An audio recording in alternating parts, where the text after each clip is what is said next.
nuestro público televidente. Ustedes saben, ya vieron en las noticias presentadas hace unos instantes que el día de ayer pues vuelve a presentarse un escándalo político que empaña nuestro ambiente nuevamente electoral. Tiene que ver con la captura del yerno del presidente Otto Pérez Molina por los delitos de tráfico de influencias y asociación ilícita, esto por conceder privilegios a unas empresas extranjeras a través del pago de comisiones. Vamos a analizar más bien esta mañana las consecuencias políticas que esto puede tener a futuro, tanto sobre el presidente de la República, el Ejecutivo, el Legislativo y sobre el proceso electoral. Y para ello nos acompañan esta mañana dos politólogos. Ellos son Valentín Tabico, bienvenido, y Manuel Villacorta. Gracias. El día de ayer alguien decía, Manfredo Marroquín de Acción Ciudadana, que esto era el tiro de gracia para el presidente de la República, quien minutos antes había asegurado que no iba a renunciar a su cargo. ¿Realmente ustedes creen, a la luz de las actitudes y el comportamiento que él ha manifestado, que esto le representa el tiro de gracia? Tal vez Manuel Villacorta y luego seguimos con Valentín. Gracias, Carmen. Buenos días. Bueno, yo creo que voy a disentir un poco con Manfredo. No creo que sea el tiro de gracia, porque yo creo que el presidente ha expresado constantemente que él se va a mantener en su posición hasta el último día de su cargo, ¿no? Creo que él está esperando que se agote el proceso en el Congreso, que si finalmente, después de que la Comisión Pesquisidora determinó que sí hay motivo para retirar el antejuicio, se espere que el Congreso en definitiva lo determine. De ser así, este proceso pasa a la Corte Suprema de Justicia y si la Corte Suprema de Justicia determina un proceso penal, entonces sí hay prisión preventiva y el presidente se retira de sus funciones. Pero si no hubiese un proceso penal, él podría seguir con el proceso jurídico y simultáneamente ejercitándose como presidente. Yo creo que ese es el escenario que el presidente ve a futuro todavía un trecho temporal largo como para poder fungir como presidente. Por lo tanto, no creo que sea el tiro de gracia, o sea, no es inminente que él ya mañana deje el cargo, a menos que se dé el otro escenario en el cual el presidente renuncie al cargo, pero que yo lo veo muy improbable por cuanto él ha reiterado que se va a mantener en la posición de presidente hasta el último día como la Constitución se lo demanda. Sin importar lo que suceda, ni siquiera esto que vincula directamente a su familia en estos casos de corrupción. Así es, y ayer precisamente en una entrevista la fiscal general, la licenciada Aldana, dijo que van a proseguir las capturas y podría haber capturas incluso verdaderamente impactantes que le afecten aún más a él. Sin embargo, yo creo que su posición ya está fijada y él está con el objetivo de llegar hasta el 14 de enero del 2016 como presidente. Ahora bien, esto vuelve a azuzar los ánimos de la población. Algunos analistas, digamos, dos juristas en estos días, uno Jorge Mario García Laguardia y el otro Alfonso Cabrera, el día de ayer, en una entrevista, decían que las manifestaciones pacíficas han sido muy positivas y que han generado alguna serie de peticiones, de demandas y de exigencias para modificar las estructuras que dan justamente pie a que estas situaciones se presenten, pero que veían que esto estaba llegando a su límite y que podrían presentarse algunos indicadores en términos de que el comportamiento de la población y las acciones empezaran a degenerar precisamente porque no ven respuesta en nuestros gobernantes, respuestas favorables a esas demandas. ¿Usted cómo lo ve? ¿Cree esto que es realmente una posibilidad? Pues esperemos que no, porque el país realmente ya con tantas crisis que se ha vivido después del descubrimiento de la evidencia, las mafias que han existido en el gobierno y en los gobiernos, porque hay que decirlo, estos ya son estructuras y redes que han existido y lo hablábamos hace algún momento, son especialistas ya en temas de corrupción, en temas de cómo saquear las instituciones públicas y que han estado al servicio de varios gobiernos. Y esto se debe también a la falta de cuadros de expertos en los partidos políticos y segundo, quizá a la necesidad de los políticos de pagar favores políticos posteriores. Ahora, volviendo al tema del ex secretario privado del presidente, que pudo haber llegado a ser magistrado también de la Corte Suprema de Justicia y que todos sabíamos, yo observé las comisiones de postulación y todos sabíamos de que el operador político para que él fuera magistrado era el otro secretario privado también, Juan de Dios Rodríguez. Así que el presidente tiene que saber que sus allegados, ahora hay 3 secretarios privados, 2 del presidente y 1 de la ex vicepresidenta que están implicados seriamente en este tipo de delitos, y bien por el Ministerio Público porque ha iniciado una fuerte investigación. Hoy por hoy se muestra con mucha fortaleza también en la aplicación de la justicia, porque es lo que necesitamos en Guatemala. Ahora, sí es imposible que el presidente no supiera, ¿verdad?, en qué andaban sus gentes más allegadas, sobre todo, pues él, un militar con su formación militar, en dónde están sus servicios de inteligencia, que son los que le advierten, sus servicios de contrainteligencia, que tendrían que estar pendientes de que estas cosas no sucedieran, independientemente de que fuera su yerno o no. Ahora bien, muy bochornoso. No solamente esta comitiva que vino de Estados Unidos, como lo mencionábamos también el día de ayer, los temas de especialización que cada uno de los funcionarios del Departamento de Estado que vinieron manejan, sino que además en medio de esta reunión que se llevaba a cabo en Izabal, yo no me puedo imaginar al presidente de pronto venir y decirle a Thomas Shannon, permítame un segundo, tengo que dejarlo porque están capturando en este momento a mi yerno por actos de corrupción. Uno se pregunta, ¿esto fue casual o sería intencional el momento en el cual se da esta captura? Claro. Bueno, yo creo, Carmen, que el trabajo que está haciendo la Comisión Internacional contra la Impunidad en Guatemala y el Ministerio Público es un trabajo que está sentando un precedente no solo nacional, sino internacional. Creo que hay un parteaguas a partir de ahora con el tema de la aplicación de la justicia, en particular en América Latina, América Central y el Triángulo Norte, ¿no? Esto está dejando lecciones extraordinarias. Yo creo que la Comisión Internacional contra la Impunidad en Guatemala y el Ministerio Público están trabajando con programas muy detallados. Creo que están actuando en función a los procesos de investigación y a los tiempos, digamos, estratégicos que permiten las capturas. Yo no veo un vínculo, no creo que la CICIG necesite, tampoco el Ministerio Público, esperar que haya una comisión de tan alto nivel como para proceder con esa captura. Realmente el prestigio que ya ganaron ambas instituciones no les hace llegar a ese extremo. Ellos están trabajando con un mapa de acciones muy profesional, temporalmente muy planificado, de tal manera que ellos seguirán con las capturas en el momento que se puedan dar, porque cuando se ejecuta una captura, evidentemente se ejecuta cuando se puede hacer, cuando la persona que se le está persiguiendo está en las condiciones que puede ser capturada.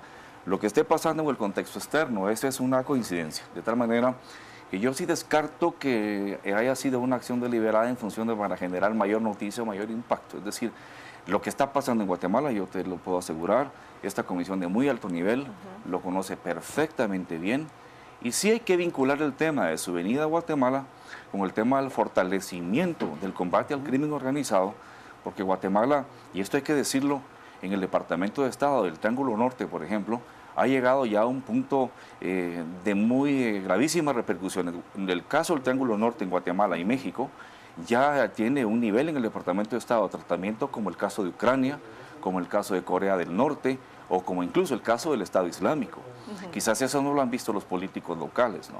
Entonces, esto sí es muy importante. De tal manera que yo creo que es parte de un proceso estratégico de estas dos instancias y que fue totalmente independiente de la visita de la Comisión Internacional. Otro elemento que ha llamado la atención en esto es, se capturan los funcionarios, pero nuevamente hay 2 grandes empresarios que no se han podido capturar todavía. Eso también ha generado ciertas dudas, o se ve como un dato curioso, que las personas o los cabecillas o también grandes responsables de estos actos de corrupción no estén tras las rejas. Y volvamos a recordar el tema de Luis Mendizábal, volvamos a recordar a Monzón y ahora el representante de Jaguar Energy y de Zetagas. ¿Cómo lo ve? ¿Cómo lo interpreta? Ahora, debe haber la justicia debe ser implacable también con los corruptores, ¿verdad? Porque aquí hay 2 actores que hacen comparsa en esto, y uno son estos, los corruptos y un corruptor. Eso debe ser así, de lo contrario, esto sí puede desatar una alta conflictividad si de por sí hay mucha oposición a nuevas actividades económicas, cuando se habla de la generación de energía, y aparece una empresa de este calibre, que algunos ambientalistas dicen que ese tipo de actividad es mucho más contaminante que una hidroeléctrica, por ejemplo, esto sí puede agravar la problemática. Entonces, aquí lo delicado es que se puede estar abonando precisamente a que exista más conflictividad en el país. Esa parte sí a mí me preocupa mucho, y aquí habría que caer con la misma celeridad con los corruptores, que normalmente va a ser uno que se dedica a la empresa privada, lo dijo el expresidente Toledo cuando estuvo en Guatemala. O sea, aquí el corrupto normalmente es un funcionario público, pero el que paga con tal de acaparar mercado es alguien que se dedica a la actividad privada. Ahora, de las visitas de Estados Unidos, estaba yo pensando que puede servir también, puede ser un indicio de retiro de apoyo político para el presidente de la República. Recordemos que cuando el presidente y la vice entonces que no querían, prolongar la vida de CICIG en Guatemala, vino el presidente de Estados Unidos. Luego el vicepresidente de Estados Unidos, luego el embajador de los Estados Unidos actual aparece en una conferencia de prensa en el palacio con el presidente. Eso política se lee como apoyo político para el presidente. El ejercicio de presión. Exacto, pero ahora vienen, están aquí casualmente y capturan a un familiar o un exsecretario muy cercano al presidente de la República. También puede suponer un mensaje de retiro de apoyo político para él, o como decirle a la clase política de que el mundo no los puede tolerar también, y como todos. O sea, creo Siempre que la sociedad no debemos tolerar el trasfondo político en todo este tipo de acciones. Si bien mencionaba el licenciado Villacorta de que estas capturas obedecen a los tiempos oportunos que plantea la investigación, también no se debe dejar de lado que sí hay una intencionalidad política. ¿Y por qué es que hay una intencionalidad política? Es precisamente porque no pueden haber cambios en nuestras estructuras si no es a través justamente de la política. Ahora bien, la pregunta es ¿hasta dónde nos pueden llevar este tipo de velaciones alrededor del Estado, de los actos de corrupción que ahí se cometen? No solamente hasta dónde nos pueden llevar, sino hasta dónde nosotros podemos y queremos llegar como guatemaltecos. Solo una previa, Carmen, porque esto es importante. Sí existe un sentimiento nacional, social, de insatisfacción respecto a estas personas que no han sido capturadas. Incluso hay recriminaciones en contra de CICIG y el Ministerio Público. Pero hay que considerar de que el crimen organizado en Guatemala es un crimen muy profesional. Y ellos están operando sabiendo que la captura puede ser dentro de media hora o dentro de un mes. Operan en una forma compartimentada, no se reúnen en equipos, se manejan con distintos horarios, con diferentes tipos de comunicaciones, están atentos a esto. Entonces es muy difícil poder capturar a una banda completa, eso siempre se da. No obstante, yo estoy totalmente seguro que estas personas finalmente van a ser capturadas. Ahora, en el tema de la corrupción que tú preguntas, es muy sencillo. Y esto tiene raíces también históricas e importantes. Es decir, el Estado de Guatemala, el presupuesto del Estado es muy pobre. Hemos tenido un presupuesto en promedio de 50.000 millones de quetzales. Si tú te das cuenta de eso, se considera que más o menos 6.000 millones de quetzales se pierden por concepto de corrupción, por las famosas comisiones, que no son comisiones, es robo abierto y directo. Entonces, el presupuesto del Estado no solo es pequeñito, sino encima de eso aún es expoliado por las mafias. Es como un padre de familia que gana muy poco y lo poco que gana se lo gasta en aguardiente. Es decir, eso es intolerable. Entonces, el presupuesto del Estado, ¿qué ha pasado? No ha podido implementar políticas públicas en el área social, por ejemplo, en educación, en salud, pero tampoco en el tema de la seguridad y la justicia. Ahí es donde ya el problema local, nacional, trasciende fronteras. Yo publico hoy precisamente un artículo en Siglo XXI que se hace referencia al título, es Lección de soberanía para las mafias, ¿no? Esa soberanía relativa en donde si nosotros tenemos una mafia instituida en Guatemala, o varias mafias, producto que no tenemos un sistema de justicia ni de seguridad, que es un Estado virtualmente fallido, esas mafias van a operar con libertad, pero van a incidir con afecciones externas, como por ejemplo el narcotráfico, las migraciones indocumentadas, trata de blancas, depredación de medio ambiente. Es decir, eso afectará a los países vecinos, incluyendo a Estados Unidos. Pues cuando eso ocurre, ya es necesario que se regionalice también el tema de la seguridad. Que no se puede resolver No únicamente se puede resolverlo localmente. a nivel nacional. Correcto. Vamos a nuestras redes sociales porque nuestro público televidente está comentando también y queremos conocer qué opina respecto a este tema. Carolina. Gracias, Carmen. Así es, tenemos bastante participación por parte de los televidentes. Vamos a iniciar la lectura en Facebook. Tenemos muchísimos comentarios. Gustavo Ramírez nos dice que el presidente está hundido, debería renunciar, pero aunque no renuncie, debería quitarse el antejuicio y enfrentar a la ley junto con los demás miembros actuales del gobierno y pagar por lo que hicieron con el pueblo. Sus abusos deben ser castigados duramente para que sirva de ejemplo a los futuros gobernantes. Sania Pérez, su salida, el pueblo lo despidió por ladrón. Lupita Valles nos dice, renuncia ya.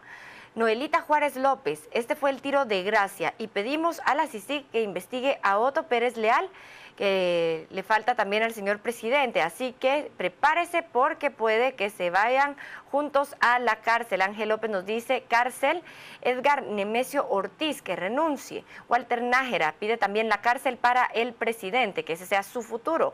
Raúl Martínez, si se dice que es inteligente, debería de renunciar. Es mejor para él salir por la puerta de atrás que cuentas piensa dar, sí, en su discurso, en el cambio de mando. Mimi González, ¿y el futuro de los guatemaltecos qué? Víctor Fernández, Otto, te llegó la hora de irte a la cárcel. Esta es parte de la participación que tenemos en las redes sociales. Vemos cómo el pueblo está solicitando justicia. El hashtag que nosotros propusimos es futuro presidente. ¿Qué le espera al presidente Otto Pérez Molina luego de la captura de su yerno el día de ayer? Ante esto, tenemos mucha similitud en los comentarios donde se solicita la cárcel para el mandatario. Carmen, regresamos con usted. Gracias, Carolina.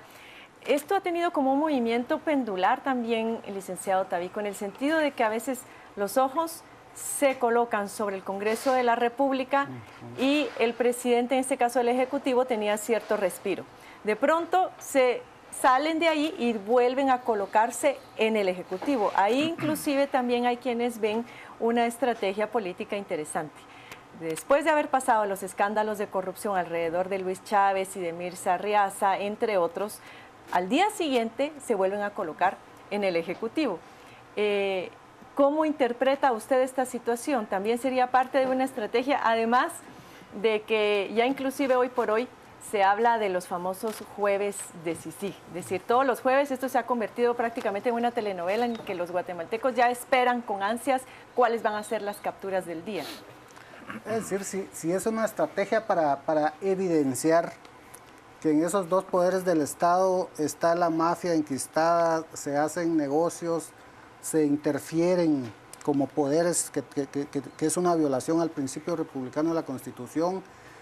Creo que es bueno evidenciar esa parte y había que pasar de esos dos poderes al poder, bueno, también está en cada escenario de estos siempre sale más de algún operador de justicia también. Eso es muy importante que también se esté evidenciando que estas redes sí son redes, de verdad que son redes.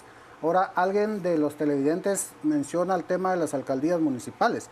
Efectivamente, en las alcaldías municipales también existen, estas redes tienen sus tentáculos, porque todo este negocio que hacen ellos ilegal de robo, como lo decía aquí el licenciado, pasa por los fondos públicos. Y es ahí el negocio de ellos con lo que van a estar financiando sus campañas y posteriormente a pagar el costo de esas grandes campañas. Entonces a mí me parece que es importante, aunque esto parezca eventualmente como distraerle la atención también a los movimientos sociales. Yo al principio vi que esto era como una especie de distractor, el de crear mesas en el Congreso, pero la población exige transparencia porque aquí el despertar ciudadano es por la corrupción, pero nos llevan a otro tipo de temas. Pero me parece que es positivo evidenciar esto para que la ciudadanía piense mejor a propósito del momento que estamos viviendo y del año electoral. Pasando al futuro del presidente nuevamente, tenemos ya una recomendación por parte de la Comisión Pesquisidora del Congreso de la República que no ha sido conocida por el Legislativo, quien se ha excusado de múltiples maneras, aun cuando la ley sí le habilitaría pues convocar al Pleno, conocer estas conclusiones y en virtud de ello decidir si le retira la inmunidad o no al presidente. ¿Qué escenarios tenemos en torno al legislativo? ¿Cree usted posible que esto se siga postergando indefinidamente hasta enero del 2016? No, yo creo, Carmen, que lo que va a ocurrir acá es que las cámaras y los reflectores se van a orientar ahora hacia el Congreso. Señores diputados, en este momento ya la Comisión Pesquisidora determinó que procede con el retiro del antejuicio, y creo que los diputados, sabiendo el pésimo prestigio o el desprestigio tremendo que tienen como políticos y como institución, no van a tener durante mucho tiempo esa brasa en sus manos, ¿no? Es decir, porque la población, los movimientos sociales se van a orientar ahora hacia el Congreso. Ya se están orientando. Entonces creo que ellos, mi percepción es que van a proceder con que el presidente pues evidentemente pierda la inmunidad y el antejuicio prospere, de tal manera que el caso pasará a la Corte Suprema de Justicia. Yo creo que es ahí donde se va a dar la batalla. Como ya reiteraba, si hay un proceso penal, pues habrá una prisión preventiva para el presidente y ahí obviamente él deja de ser presidente, ¿no? Si no, pues seguirá. Ahora ahí viene la guerra de los amparos y todo lo que conocemos, de tal manera que es donde el presidente quiere ganar tiempo. Ahora, mi conclusión en ese escenario es que ahora, o cuando el presidente deje el cargo, va a ser juzgado. El presidente de la República de Guatemala va a ser juzgado, Carmen. La agenda global hoy en el mundo es cero tolerancia con la corrupción. Cuando vemos a la infanta Cristina, a Jordi Pujol en Barcelona, a Berlusconi en Italia, a Rodrigo Rato en la vicepresidencia de España, que están siendo juzgados por corrupción, obviamente un país como Guatemala no puede decir hasta aquí no llega el brazo internacional de la justicia. Su posición. Es decir, el presidente va a ser juzgado. Si no es juzgado ahora, va a ser juzgado a partir del 14 de enero del 2016, pero que va a ser juzgado, va a ser juzgado. Una breve conclusión, brevísima, porque se nos terminó el tiempo, licenciado Tavi. Ahora quizás el escenario que hay, porque hay diputados del líder que también pasan por este mismo momento, un escenario posible es que estos dos partidos mayoritarios se pongan de acuerdo y retarden todo esto para que no pase nada durante estos últimos 6 meses, que sería muy delicado, precisamente porque ya el Congreso es una institución muy mal prestigiada desde hace muchos años y ahora peor que nunca, ¿verdad? Muchas gracias a ambos por habernos acompañado esta mañana. Gracias. Muchas gracias a nuestro público televidente también por haber comentado con nosotros a través de las redes sociales. Nos vamos a un pequeño corte comercial, pero volvemos con más acá en A las 7 AM.